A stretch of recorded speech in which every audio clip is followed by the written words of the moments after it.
안녕하십니까. 한국열린사이버대학교 홍보대사겸 부동산금융자산학과 팽현숙 특임교수입니다. 네, 오늘은요, 코로나 시대의 부동산 시장과 전망과 투자 방향이라는 주제를 가지고요, 한국열린사이버대학교 부동산금융자산학과 교수님들을 모시고 부동산 전문가 토론회를 갖게 되었습니다. 코로나 시대에 부동산 시장을 전망하고 투자를 하시는데 많은 도움이 되시기를 기대합니다. 본격적인 토론에 앞서서요, 오늘 토론에 참석해 주신 한국열린사이버대학교 부동산금융자산학과 교수님들을 소개해 드리겠습니다. 먼저 부동산 정책 및 부동산 개발 전문가이신 최현일 교수님이십니다. 안녕하세요. 네, 다음으로는요, 부동산 경매 및 부동산 투자 전문가이신 이태강 교수님 소개해 드리겠습니다. 네, 안녕하세요. 안녕하세요. 네, 그리고요, 풍수지리 및 부동산 재테크 전문가이신 김현애 교수님 소개해 드리겠습니다. 안녕하세요. 네, 마지막으로요, 부동산 중개 및 재개발 재건축 전문가이신 최윤성 교수님을 소개하겠습니다. 안녕하세요. 네, 이렇게 교수님들 다 소개해 드렸는데요. 먼저 오늘의 첫 번째 토론 주제입니다.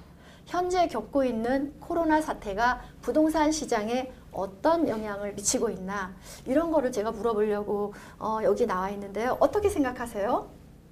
먼저 최현일 교수님부터 말씀해 주시겠어요? 예, 지난해 이어도 올해도 코로나 사태가 지속되면서 국민 모두가 피로감을 느끼고 있습니다. 이는 국내 경기와 부동산 시장 전반에 악영향을 미치고 있다고 보시면 됩니다. 네.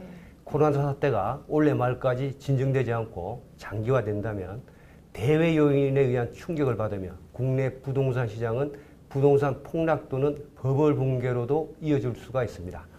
지금까지 우리나라에서 두 번의 부동산 폭락 사태를 경험했는데 1997년 외환위기와 2007년 국제금융위기였습니다.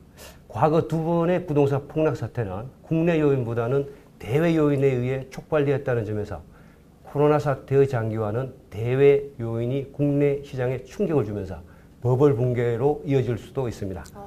지금까지는 코로나 사태는 영업규제, 여행산업 영향을 주면서 상업용, 숙박용 부동산에 타격을 줬습니다. 그러나 코로나가 장기화되면 상업용과 숙박용 부동산 이외에 오피스나 공장 등 업무용 부동산도 서서히 영향을 받고 마지막에는 주택시장도 영향을 받을 것으로 생각이 됩니다.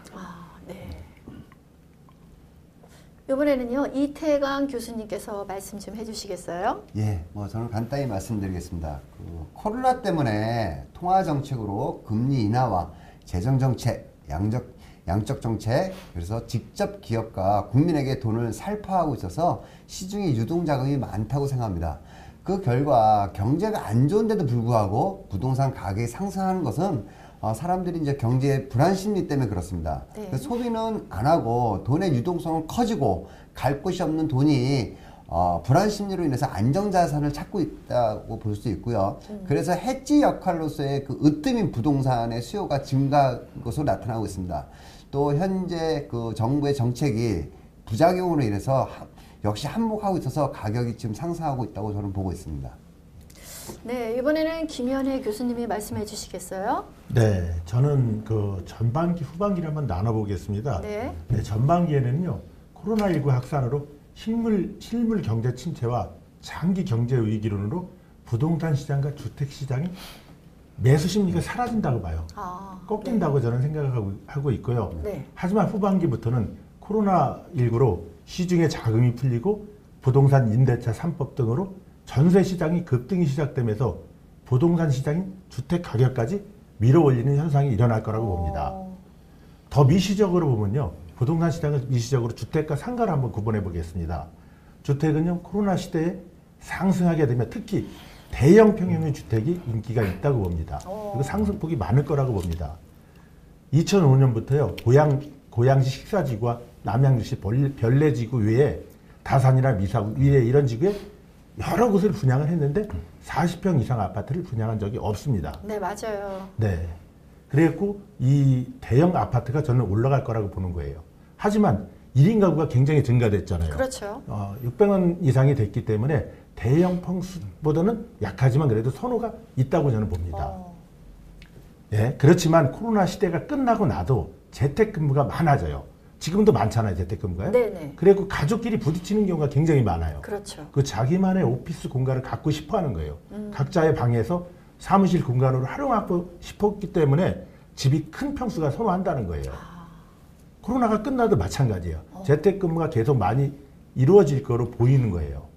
그래서 수도권이나 이 도심 지역의 큰 평수 아파트가 저는 가격이 올라갈 거라고 보고 있는 겁니다. 그러네요. 예, 1인 가구로 조금 뭐 증가되기 때문에 소형 평수도 올라가겠죠. 그렇지만 대형 평수가 유지가 되겠습니다. 맞아요. 요즘 1인 가구 많잖아요. 그래서 네, 뭐 네. 혼술, 혼밥 이런 것도 굉장히 네, 많아서 맞습니다. 앞으로는 음식 쪽에서도 혼자 사는 사람 위주의 요리를 개발하면 대박 날 것 같아요. 네, 제 맞습니다. 개인적인 소견입니다. 네. 네, 그리고 상가에 대해서 한번 말씀드리면요. 상가는 가격이 뭐 다 아시다시피 내려갈 겁니다. 분양가도 내려가고 그래요? 장사가 안 되잖아요. 네. 그리고 투자 매력도가 떨어졌어요. 공실도 많고 임대 문의가 굉장히 많아졌어요. 그리고 임대료 하락, 그다음에 계속 연체되는 경우가 많기 때문에 앞으로 상가는 더 하락될 거라고 봅니다. 네, 말씀 듣고 보니까 다 맞는 말씀인 것 같아요. 네, 이번에는요 최윤성 교수님 말씀해 주세요. 네. 포스트 코로나 시대에서도 부동산 시장에는 일정한 흐름이 나타나고 있습니다. 자, 우선 대형 오피스 빌딩에 대한 수요와 가치가 감소하고 있고, 동시에 상가 그리고 상업용 부동산에서도 가치 저하가 지속적으로 진행되고 있습니다. 중소형 빌딩들의 가치뿐만 아니라 소형 상가, 서민들이 운영하는 상가죠. 자, 역시 공실은 늘어가고 임대료는 하락하고, 임대료가 하락하니까 가치는 당연히 저하되고 있습니다. 앞으로도 상가의 가치는 미래 사회에서 지속적으로 그 가치가 저하될 수밖에 없을 것이라고 생각합니다. 현재 부동산 시장에 머무는 자금의 규모는 어느 정도 일정한 규모를 유지하고 있습니다. 부동산 투자자들 중엔 시세 차익을 노리는 투자자들도 있지만 고정 임대 수익을 노리는 투자자도 있습니다. 따라서 코로나 시대 부동산 시장에서 상업용 부동산 시장의 수요는 점진적으로 낮아질 것이고, 반대로 주택 시장에 대한 수요는 점진적으로 증가할 수밖에 없다, 이렇게 봅니다. 자, 결론적으로 아파트와 임대 수익이 충분히 나오는 단독주택의 가격은 상승하고, 다만 그 단독주택은 부자들이 많이 모여 사는 부천일 것이고, 여기에 따라서 양극화 현상은 점점 더 벌어질 것입니다. 그러네. 그리고 코로나가 잠잠해질 시점에 금리 인상, 자, 이것으로 인해 이자 부담은 서민층에서는 높은 부담으로 느낄 것이고, 부자들은 당연히 부담 없이 받아들일 것이기 때문에 양극화 현상은 앞으로 더 두드러지게 나타날 것이다, 이렇게 보고 있습니다. 다음은요, 오늘의 두 번째 토론 주제입니다.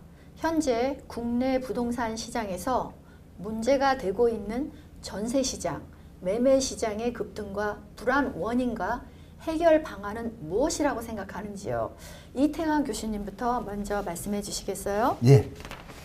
네, 저는 크게 매크로한 입장에서 말씀드리겠습니다. 네. 그 전세 시장과 매매 시장은 실과 바늘처럼 같이 움직인 것이 사실입니다. 그렇죠. 현재는 전세보다는 월세의 비중이 증가하는 것이 현실이고요. 그래서 세입자들이 그 월세가 증가하다 보니까 주거비에 대한 부담으로 가처분이 증가하고 있어서 그런 부분이 염려가 되고요. 네. 또 그리고 그 우선 전세가 상승하면 매매 가격이 상승한 것은 당연하다고 생각합니다. 그래서 이런 것들을 해결 방안이라고 한다면 가장 문제가 되고 있는 그 현재 정부의 정책 중에 E+에 대한 거에 대해서 다시 한번 고민을 좀 해야 되지 않을까, 이렇게 생각하고 있습니다. 네. 그러네요. 김현애 교수님. 네. 네. 저는요, 전세 시장은 임대차 3법으로 더 올라갈 것이라고 보고 있어요. 예. 그리고 이제 거래가 안 되기 때문에 공인중개사 사무실이 많이 감소할 거라고 보고 있습니다. 그러네요. 자, 그리고 매매 시장이 불안한 원인은요, 세 가지를 보면은 공급과 수요의 불균형이 첫 번째고요. 그 다음에 시장에 유동 자금이 너무 많다는 거예요. 그리고 금리가 저금리라는 거죠. 네. 그러면 우리가 부동산 주택 가격이 올라가는 원인에 대해서 한번 알아볼게요. 네. 요거는 수요의 증가랑 공급의 감소, 이게 두 가지라고 보는 거예요. 그렇죠. 예, 그 수요의 증가는 투자자가 증가됐다는 거예요. 네. 임대 목적으로 하는 투자자들이 작년에 2020년 국토부에서 조사 결과인데요. 10대가 76%가 임대를 하기 위해서 샀다는 거예요. 어머머, 10대가 무슨 네네. 돈을 있어서 저렇게 샀죠? 그 어떻게 뭐 증여를 받든지 해갖고 사는 거예요. 그러네요. 그리고 20대가 60%고요. 30대가 43%, 40대가 44% 이렇게 임대 목적으로 사는 게 많다는 거예요. 그 수요가 증가됐다는 거예요. 그러네요. 네, 반면 공급은 감소가 된 거예요. 공급이 줄고 근데 그 가격이 급등하는데 전혀 거래 회전율이 없어요. 매물이 없다는 거예요. 그러니까 계속 급등하는 거죠. 그렇죠. 집값이 네. 오른다고 생각하는 사람이 굉장히 많아졌다는 거예요. 그 매물이 그렇죠. 안 한다는 거예요, 매물을요. 그리고 또 하나 저는 정부의 결정적인 실수는 다주택자, 이 임대사업자로 전환해 준 거예요, 2018년도에. 그리고 양도소득세를 4년, 8년 했고 50%, 70% 감면해 주기 때문에 팔 수 없는 거예요. 팔고 그러네요. 나올 수가 없으니까 네. 이 매물의 공급이 안 나온다는 거예요. 그렇군요. 네, 네, 네. 그리고 저는 이 네. 정부의 그 25번째 대책인가 여기서도 보면은 공공주도 3080 대도시권 획기적 확대 방안 이거 발표했잖아요. 네네. 여기도 2025년도까지 서울에 32만 호, 그다음에 전국 83만 호를 주택을 공급한다고 얘기가 나오는데 네. 저는 이게 실용성이 약하다는 거예요. 그리고 당분간 부동산 시장에 큰 영향을 주지 못한다는 겁니다. 왜 그러냐면 현금 청산이라든가 공감대 형성이 미비돼 갖고 시행 가능성이 약하고요. 너무 기간이 너무 멀리 있다는 거예요. 그러네요. 네. 그럼 이거 주택 그 공급 방안에 이 안정 방안이 있을 거죠. 해결 방안. 해결 방안은 뭐죠? 네. 공급 확대예요. 공급 확대. 공급 확대. 그리고 저는 민간 재건축이라든가 재개발을 허용해줘야 된다고 보는 거예요. 강남이라든가 강북 전부 다요. 제 생각도 그러네요. 네, 그리고 더불어서 공급주택하고 함께 병행해서 나간다. 그렇죠. 그리고 공급이 많다는 걸 빨리 신호를 줘야 된다는 거예요. 그렇죠. 실제로- 공급이 많아야 집값이 덜 그렇죠. 상승되겠죠. 공급한다는 네. 거 신호를 줘야 된다는 거예요. 그렇죠. 그리고 대규모 규제를 완화해주고서 3기 신도시 같은 경우는 저는 고밀도 도시 계획을 해야 된다는 거예요. 콤팩트 시티로 개발해야지 여기서 많은 인구 가구수가 많이 나온다는 거예요. 그러네요. 네네. 김현우 교수님이 말씀하신 것에 대해서 제가 한 가지 말씀드리면 네. 10대, 20대들이 집을 샀다고 그랬잖아요. 네. 네네. 근데 10대, 20대들이 집 산 거보다 이제 40대, 50대 이런 분들이 이제 1가구 1주택의 정책을 폈잖아요. 그러다 보니까 증여를 한 거겠죠? 증여는 아니고요. 그럼 이제 어떻게 해요? 자식한테 네. 이제 그 신탁 형태로 네. 사실 부모가 산 돈이에요, 그게. 그래서 10대, 20대가 돈이 어디 있어서 사겠어요? 그러니까 40대, 50대들이 이제 집을 더 사야 되는데 못 사게 되니까 10대 이름을 빌려서 샀다고 저렇게 봅니다. 근데 네. 그 10대, 20대가 뭐 돈 버는 게 없는데 그러니까. 어떤 돈으로 샀어요? 그런 건 나라에서 가만히 두지 않을 텐데. 그러니까 부모님 네. 돈으로 그냥 샀다고 보고 결국 10대가 산 게 아니라 그러네요. 뭐 10대, 20대가 무슨 뭘 경제를 알겠습니까? 뭘 알겠습니까? 그러니까 그러다 보니까 부모님이 시켜서 산 거고 네. 저는 그렇게 보고 있습니다. 그러면 어떻게 보면은 40대, 50대 분들이 1가구, 뭐 2주택, 다주택자가 돼가지고 투기를 한 거네요? 그렇게 보겠습니다. 네. 그러네. 네. 네. 계속 올라간다고 생각했기 때문에 이게 투기가 계속 되는 거예요. 그러네요. 그러니까 공급밖에 없어요. 공급을 그래서 신호를 줘야 돼요. 30대와 폐획 반영이 아니라 저는 40대, 50대들도 계속 폐획 반영이 지금 일어나고 있다 저렇게 보고 맞습니다. 있습니다. 그건 네. 맞습니다. 네, 이번에는요, 최윤성 교수님께서 좀 말씀 좀 해주시겠어요? 네, 좋은 말씀 많이 해주셨는데요. 제가 한번 예상을 해보면 네. 저도 전세 매물은 줄고 또 전세 가격과 매매 가격은 올라갈 것이다. 이렇게 보고 있습니다. 제일 중요한 것이 공급인데요. 지금 정부의 정책에도 제대로 공급이 이루어지려면 앞으로 5년 이상의 시간이 필요하다고 봅니다. 네. 그런데 부동산 가격이 계속 오르는 이유는 부동산 가격 상승은 저는 추세라고 봅니다. 지금 부동산을 사지 않아서 수익을 가지지 못한 사람, 네. 뭔가 부족한 사람처럼 느끼고 있는데요. 그 옆집 아저씨라든지 뒷집 사모님 또는 친척, 누구든 서로 집을 사서 집값이 올라서 수익을 봤다고 하는데 나만 사지 않아서 그 뒤떨어진 것 같은 느낌을 가지게 되거든요. 그래서 수요가 더 늘어나는 거죠. 자, 그래서 개발이 될 곳, 개발 가능성이 높은 곳에 투자를 하려고 하는 것입니다. 네. 부동산 가격이 오르는 추세면, 부동산 수요가 꺾이지 않는 추세면 부동산 가격은 쉽게 쉽게 하락하지 않습니다. 추세가 오르는 추세니까요. 자, 이 추세를 막는 방법은 공급의 증가 아니면 수요를 억제해야 하는데요. 현재 그 공급을 늘진 않았어도 이사 정책으로 그 방어는 했다고 봅니다. 응급처치는 했다. 네. 현재 아파트 가격이 보합세 정도에서 있으니까요. 하지만 앞으로 더 심도 있고 깊이 있는 정부의 정책이 필요하다. 이렇게 생각합니다. 최현일 교수님은 어떻게 생각하세요? 저도 앞에 지금 교수님들이 말씀하신 거와 의견이 비슷합니다. 네. 올해도 전세 시장과 매매 시장은 공급 부족으로 계속 상승할 것으로 예상하고 있습니다. 더 오른다고요? 예. 이 정부가 원래 이제 이사 대책에서 뭐 공공 직접 시행 정비 사업이라든지 도심 공공주택 복합 사업, 신규 택지 지구 등을 통해서 83만 호의 주택을 공급하겠다고 이제 발표를 했습니다. 네. 그 일환으로 광명시형 신도시 건설을 통해서 7만 호를 공급하겠다고 이렇게 계획도 발표했는데, 이사 대책에서 발표한 83만 호는 2025년 이후에나 입주가 가능하고, 또 최근에 불거진 LH공사 직원들의 땅 투기 의혹까지 불거지면서 공급 시기가 점점 더 늦춰질 수밖에 없을 겁니다. 따라서 이 점에 봐서는 당분간 공급 부족으로 시장은 점점 상승 추세를 유지하는데 대신 하락폭은 줄어드는 그런 현상을 보일 걸로 이렇게 생각이 됩니다. 그 LH공사 그 땅 투기한 거가 문제가 되고 있어서 네. 그 제 생각은 그 투기를 한 거는 잡긴 잡고 정리할 건 정리를 해야 되지만 공급은 거기에 영향을 미쳐서 시간이 늦춰져서는 안 된다고 저는 생각합니다.